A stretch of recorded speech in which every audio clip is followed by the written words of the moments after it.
Haukka. Niin kauan, että osaat olla ihmisiksi. Kun sä olit pienenä vauvana niin suloinen pikku pullukka. Sinun ainoa synti oli se vaippaihhottuma. Ja nyt sinusta on tullut tämmönen seksihullu hunsvotti. Janne liio. Älä syytä Janne.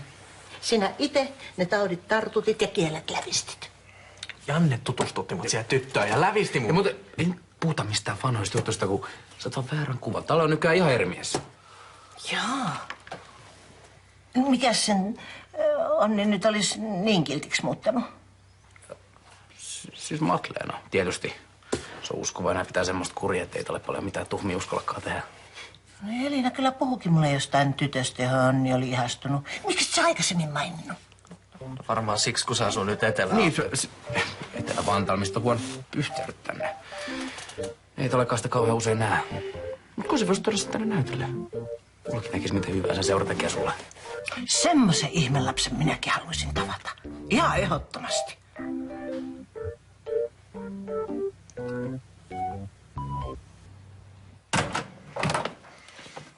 Kiitti taas.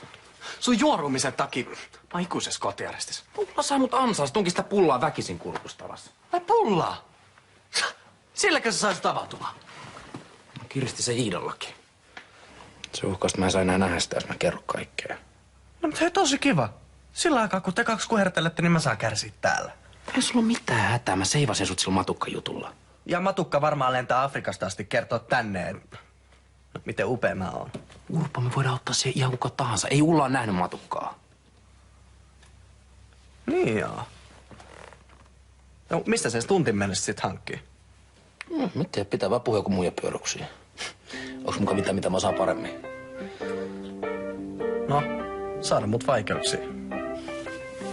Mä etin sulle semmoisen matukan, että sun mummo jättää sitä rauhaa ihan saman tien.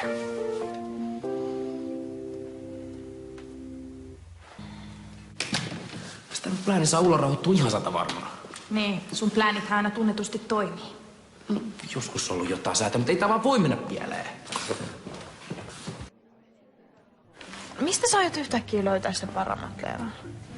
Helsinki on täynnä naisia. Siis sä aiot vaan hankkia jonkun ihan tuntemattoman tytön. Vissiin vähän pakko. Ei kukaan tuttukaan kauhean innoissaan jää samasta taleeseen sen mukaan jälkeen. Eikö tää asia hyvä?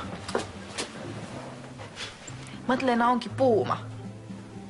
No joo, ehkä joku muu on parempi. Onko sun frendiporukas ketään?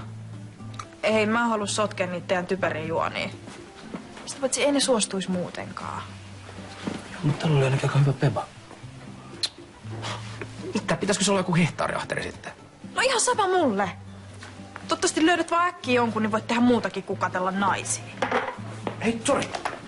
Sua varmaan kiinnostaa näytteleminen. No ei todellakaan.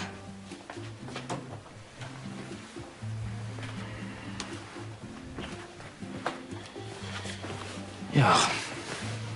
Pitäisikö sun vaan unohtaa koko juttu? Täällä on mun takia kuusessa. Kyllä mä löydän sille sen Matleena, vaikka mikä olisi.